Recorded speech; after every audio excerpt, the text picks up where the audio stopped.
जय हिंद साथियों। देखिए आज की टॉपिक जो है पदार्थ को लेकर आज की टॉपिक है, ठीक ना। और आज की टॉपिक में मैं बहुत ही मज़े से आज आपको पढ़ाने वाला हूं और आज आप शुरू से लेकर अंत तक देखिएगा और एक भी चीज़ भूलेंगे नहीं। आप इसको एक बार पढ़ लिए तो ठीक ना। तो देखिए पदार्थ किसे कहते हैं, यहाँ पर देखिए मैंने लिख लिया है पदार्थ का वर्गीकरण, ठीक ना। पदार्थ का वर्गीकरण यानी कि पदार्थ क्या होता है। पहले आपको ये जानना है कि पदार्थ क्या होता है, ठीक।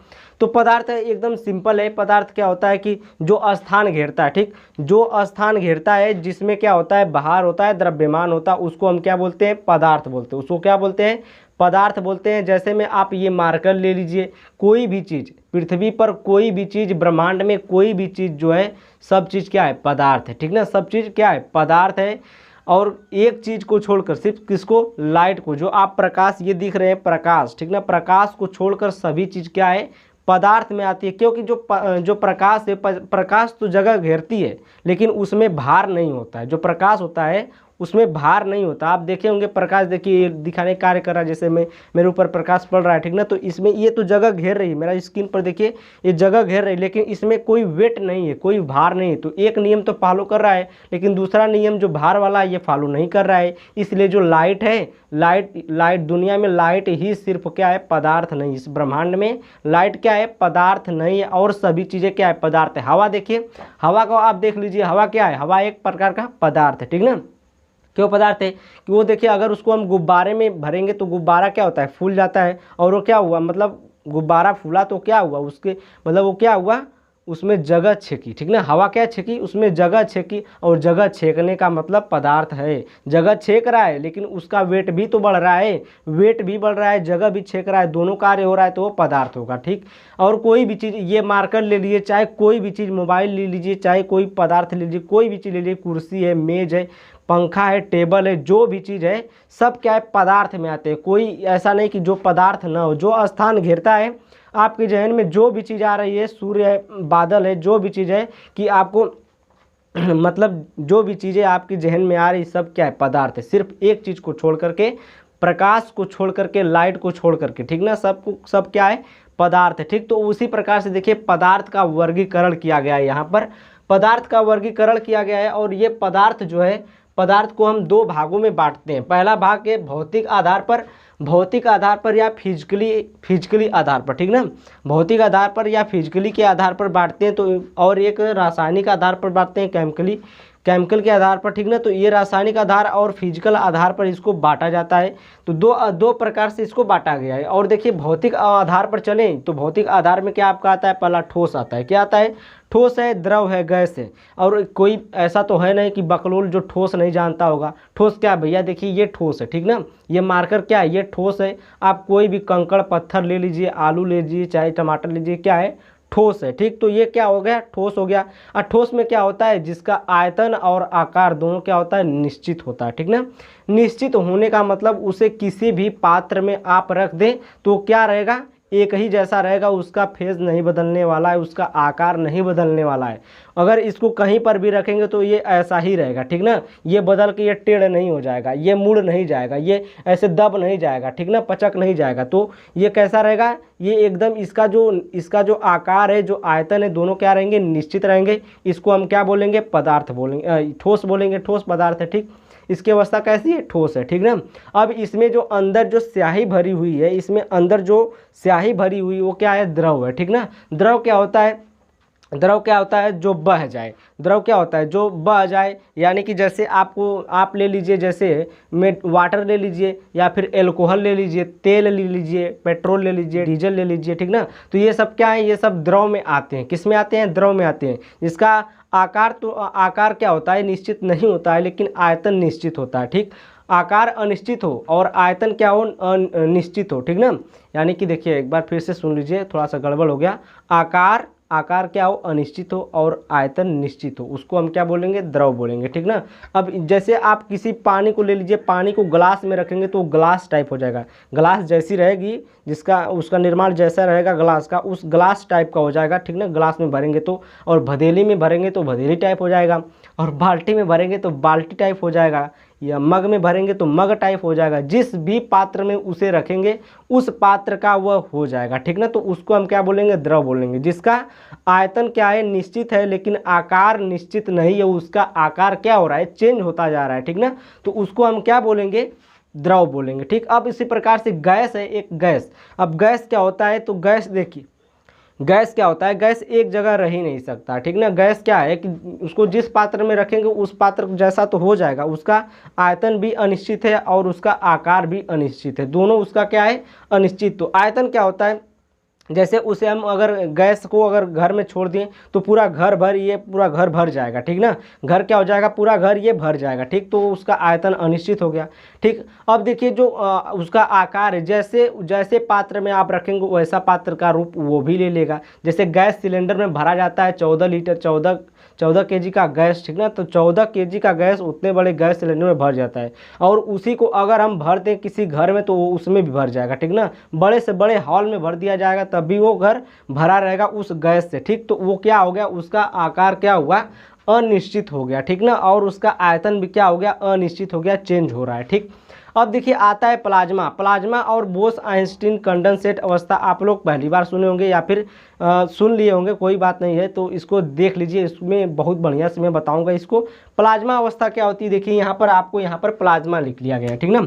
तो प्लाज्मा जो है, प्लाज्मा में हीट की ज़रूरत पड़ती है। प्लाज्मा में किसकी ज़रूरत पड़ती है, हीट की ज़रूरत पड़ती है। जैसे आपका जो तारा है, जो सूर्य है, ये हीट के द्वारा ही बना है, ठीक ना। जैसे दो गैसें मिलती हैं, दो गैसों से अगर बहुत ज़्यादा हीट मिल गया उनको तो ये धीरे धीरे क्या हो जाते हैं, हीट में बदल, प्लाज्मा के अवस्था में बदल जाती है, ठीक ना। तो सूर्य और तारे जो होते हैं ये प्लाज्मा अवस्था में होते हैं। जो सूर्य तारे होते हैं ये किस अवस्था में होते हैं, प्लाज्मा अवस्था में होते हैं। जैसे आपको मान लीजिए खेखार है, खेखार कोई करके थूक दिया आंगन में तो खेखार क्या है, ये प्लाज्मा अवस्था में, ठीक ना। ये प्लाज्मा अवस्था में खेखार, क्योंकि इसको अगर देखिए प्लाज्मा अवस्था का मतलब वो क्या है कि वो लिक्विड में भी है और गैस में भी, लिक्विड में भी है और सॉलिड में भी है, ठीक ना। लिक्विड और सॉलिड दोनों में है। कैसे कि अगर मान लीजिए कोई खेखार को थूक दिया है आंगन में, अब उसको ऐसे पानी लेकर ऐसे करेंगे तो वो सिर्फ ऐसे होगा, हिलेगा, इस तरह हिलेगा, ठीक ना। वो भागेगा नहीं वहाँ से। इसे लिक्विड भी नहीं है और ठोस भी नहीं है कि वो बह जाए, ठीक ना।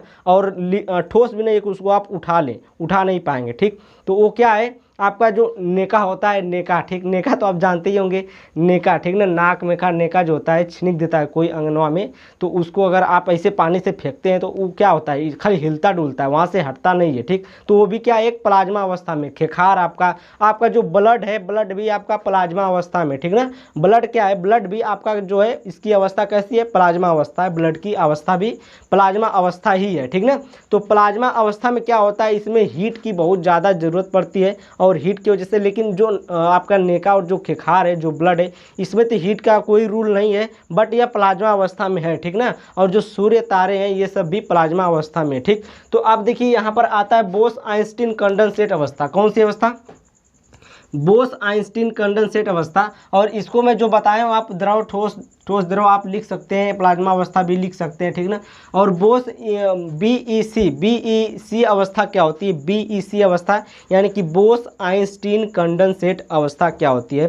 तो देखिए सबसे पहले जो बोस आइंस्टीन की मतलब जो एक मशीन थी, सबसे आप नाम सुने होंगे कि दुनिया की सबसे बड़ी मशीन जेनेवा में बनाई गई थी, जिसका नाम था लार्ज हेड्रल कोलाइडर। क्या था, लार्ज हेड्रल कोलाइडर। इसको 3 बार बोलेंगे, large hadron collider, large hadron collider, ठीक ना। लार्ज हेड्रल कोलाइडर, ये आपको याद हो जाएगा, ठीक। तो दुनिया की सबसे बड़ी मशीन इसको बनाया गया था, इसको माना गया था, कहा गया था, ठीक ना। ये जेनेवा में बनाई गई थी। और देखिए इसमें क्या किया गया था कि गार्ड पार्टिकल को आपस में लड़ाया गया था। 2 गार्ड पार्टिकल को इसमें आपस में लड़ाया जाता है। इसको बोस, जिसका नाम क्या था, हिप्स बोसान, ठीक ना। इसका नाम क्या था, हिप्स बोसान, क्या, हिप्स बोसान नामक।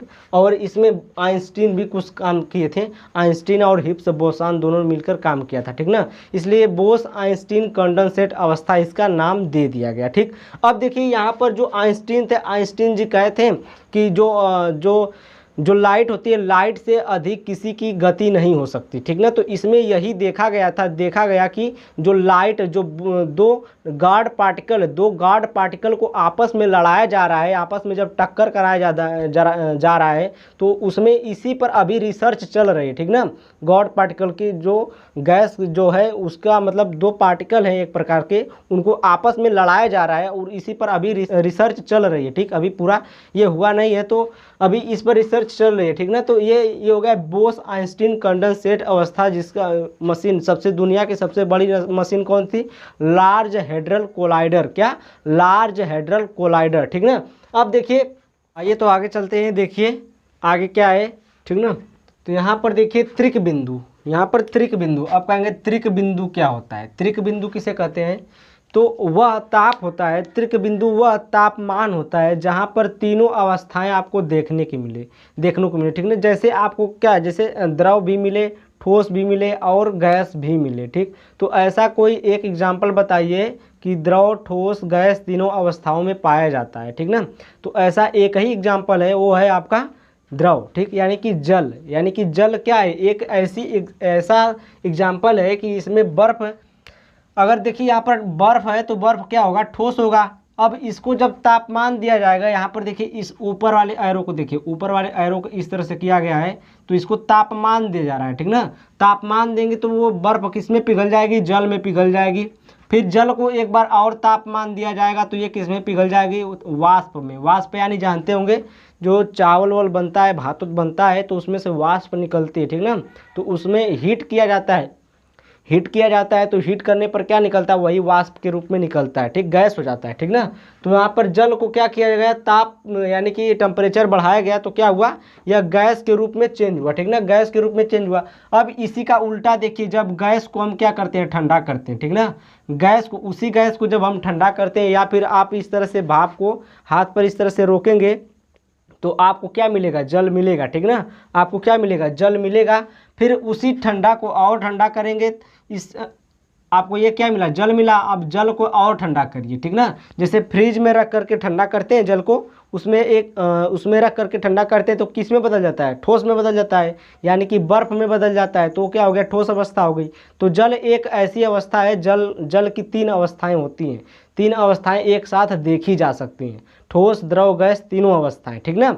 अब देखिए यहाँ पर देखिए आणविक आकर्षण बल, यहाँ पर लिख लीजिए घनत्व। यहाँ पर पहला क्या है? घनत्व, ठीक ना। यहाँ पर घनत्व लिखेंगे। घनत्व में भी इसी प्रकार है, क्या है? ठोस है। फिर यहाँ पर देखिए ठोस के बाद क्या है? द्रव है, और क्या है? गैस है, ठीक। और ये द्रव जहाँ ससुर खनाती रहेगा बीच में ही रहेगा। कहाँ रहेगा? बीच में ही, ससुरा बीच में ही रहेगा द्रव। देखिए यहाँ पर भी द्रव बीच में है, यहाँ पर भी द्रव बीच में है, यहाँ पर भी द्रव बीच में है, और यहाँ पर भी द्रव बीच में है। यहाँ पर सब जगह ये द्रव कहाँ है? बीच में आ रहा है, ठीक ना। ये याद रखिएगा कि घनत्व हो, आकर्षण बल हो, चाहे विसरण हो, चाहे प्रसार हो, ठीक। अब देखिए घनत्व में क्या आता है कि घनत्व का मतलब क्या होता है? घना, ठीक ना। घनत्व का मतलब होता है घना, एकदम घना। जैसे आप कोई पहले आप जैसे मतलब कोई बीज बोते हैं तो उसमें क्या हो जाता है? घन हो जाती है। कभी कभी नहीं कहते हैं, बूढ़ लोग के मुंह से सुने होंगे कि ये बहुत घन कदेले, बीरर कदेले। बीरर का मतलब क्या हुआ? बीरर का मतलब दूर दूर, ठीक ना। और घन का मतलब क्या हुआ? एकदम नज़दीक नज़दीक, ठीक। तो यहाँ पर देखिए जो घनत्व है ठोस में ज़्यादा रहेगा। ठोस क्या है? जैसे आप कोई चीज़ ले लीजिए, जैसे हम यहाँ पर देखिए एक ईंटा है, तो इसको देखिए, ईंटा को ले लिए तो इसमें क्या है? बहुत ज़्यादा क्या है? घन है, ठीक ना। तो इसमें क्या हुआ?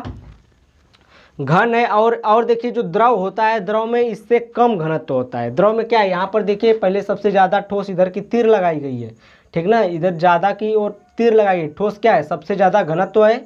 और द्रव में क्या है? घन की मात्रा कम होती है। घन की मात्रा क्या होती है? कम होती है, ठीक ना। और गैस में नगण्य के बराबर, यानी कि ना के बराबर होती है। गैस में किसकी मात्रा? घन की मात्रा गैस में क्या होती है? ना के बराबर होती है, ठीक। अब देखिए आणविक आकर्षण बल का मतलब होता है किसमें? आकर्षित बल होता है, ठीक ना। आकर्षण बल, जैसे ठोस है तो ठोस में एक दूसरे को आकर्षित किया हुआ है तब वो चिपका हुआ पदार्थ है, ठीक। तो उसको हम बोलेंगे आणविक आकर्षण बल जो है ठोस में क्या है सबसे ज़्यादा है, उसके ऊपर से क्या आता है द्रव आएगा, फिर उस पर से क्या आएगा गैस में आएगा। गैस में आणविक आकर्षण बल नहीं होता है, ठीक ना, तनको नहीं होता है, ठीक, क्योंकि वह देखिए गैस अगर छुटती है तो ये पूरा दूर दूर भागती है, एकदम फैल जाती है कूलो, ठीक ना। तो यहाँ पर देखिए जो आणविक आकर्षण बल है ठोस में सबसे ज़्यादा है, द्रव में कम है और गैस में सबसे कम होती है, ठीक। फिर प्रसार, प्रसार में अब देखिए प्रसार और विसरण यहाँ पर है। प्रसार का मतलब क्या होगा, गैस है द्रव ठोस, ठीक ना। गैस में क्या होता है प्रसार की मात्रा बहुत ज़्यादा है। प्रसार और विसरण में अंतर क्या होता है, प्रसार मतलब एक सीधी लाइन में प्रसार होता है, ठीक ना, जैसे इस तरह से खींचे प्रसार हो गया, ठीक। अगर विसरण का मतलब होता है फैलाव, विसरण का मतलब होता है डिफ्यूजन, ठीक ना, फैलाव एकदम क्या फैलाव एकदम, जैसे कि अगर कोई आया आपके पास मूली उली खाकर गैस छोड़ दिया, ढकर दिया, ठीक ना, तो क्या हुआ कि ये एक प्रकार से गैस छोड़ा है और वो गैस पूरी ओर फैल गया है, पूरा और फैल गया है, सारा एकदम बदबू कर रहा है, ठीक। तो यहाँ पर देखिए प्रसार और विसरण में बहुत अंतर है। प्रसार का मतलब एक सीधी लाइन में प्रसार होना, ठीक ना, पसरना, और विसरण का मतलब होता है सभी ओर पसर जाना, फैल जाना, ठीक। तो यहाँ पर देखिए गैस में सबसे ज़्यादा विसरण होता है और प्रसार भी सबसे ज़्यादा गैस में होता है। और हम बता दिए कि जब भी द्रव रहेगा तो द्रव कहाँ रहेगा, बीच में रहेगा, ठीक ना। तो यहाँ पर गैस ठोस है, ठोस में प्रसार होता ही नहीं है, ठोस एक जगह अपना रुका रहता है, उसमें प्रसार नहीं होता है, ठीक। और गतिज ऊर्जा, गतिज ऊर्जा, गतिज ऊर्जा मतलब बहने की ऊर्जा, ठीक ना, किसमें ज़्यादा होती है, तो गैस में गतिज ऊर्जा ज़्यादा होती है, द्रव में गतिज ऊर्जा उससे कम होती है और ठोस में गतिज ऊर्जा सबसे कम होती है, ठीक। और यहाँ पर देखिए अंतरा आणविक स्थान, अंतरा आणविक स्थान का मतलब होता है उनके अंदर का स्थान किसमें ज़्यादा होता है। जैसे गैस है तो गैस में अंतरा आणविक स्थान कितना है, यानी कि उन दोनों के बीच में स्थान कितना है, तो गैस में अंतरा आणविक स्थान बहुत ज़्यादा होता है, द्रव में अंतरा आणविक स्थान बहुत कम होता है, और जो ठोस होता है उसमें अंतरा आणविक स्थान बहुत कम होता है, ना के बराबर होता है, ठीक ना। तो इस प्रकार से आप देखिए त्रिक बिंदु भी जानिए कि वह तापमान जहाँ ठोस द्रव गैस तीनों अवस्थाएं पाई जाती है या फिर देखने को मिले आपको, उसको हम बोलते हैं त्रिक बिंदु, ठीक। अब चलिए इसमें चलेंगे आप केमिकल में, केमिकली रासायनिक आधार पर जो इसको बांटा गया है रासायनिक आधार पर, ठीक ना। तो इसमें आप देख लीजिए थोड़ा सा, तो यहाँ पर देखिए रासायनिक आधार पर बांटा गया है। पहला तो शुद्ध है, शुद्ध को बोला जाता है प्योर, क्या बोलते हैं, प्योर बोलते हैं, प्योर सब्सटेंस। और देखिए इसको इंग्लिश में पदार्थ को क्या बोलते हैं, मैटर बोलते हैं। कौन सा मैटर, मैटर वो लड़की वाला मैटर नहीं, ये मैटर का मतलब है पदार्थ, ठीक ना। मैटर का मतलब क्या है, पदार्थ या सब्सटेंस बोलते हैं, पदार्थ। अब देखिए जो शुद्ध पदार्थ का मतलब प्योर आपको देखिए प्योर आपको मतलब बाजार में दूध जो पैकेट में मिलता है वो प्योर नहीं लिखा रहता है, उस पर लिखा रहता है शुद्ध दूध, लेकिन वो शुद्ध क्या शुद्ध होता है, नहीं होता है, शुद्ध दूध नहीं होता है, ठीक ना। शुद्ध घी लिखा रहता है लेकिन वो शुद्ध घी नहीं होता है। आप जान लीजिए कि शुद्ध, यहाँ पर देखिए जो तत्व है अगर कोई एक ही प्रकार का एलिमेंट है तो उसको हम बोलेंगे शुद्ध है, ठीक ना। जैसे आप एक हाइड्रोजन ले लीजिए तो हाइड्रोजन क्या है, एक प्रकार का है, यानी कि एक ही है, तो ये क्या हुआ, हाइड्रोजन क्या हुआ, शुद्ध हुआ, ठीक ना। और एक ही प्रकार के मिलकर बने हुए यौगिक है तो यौगिक क्या होगा, एक प्रकार का शुद्ध है, शुद्ध पदार्थ यौगिक है, ठीक। अब यहाँ पर देखिए अशुद्ध मिश्रण में, इसको मिश्रण है, अशुद्ध में किसको बांटा गया है, मिश्रण। मिश्रण आप जानते होंगे मिश्रण किसको कहते हैं, मिश्रण दो या दो से अधिक पदार्थों के मिक्सचर को मिलाने को क्या कहते हैं, मिश्रण कहते हैं, ठीक ना।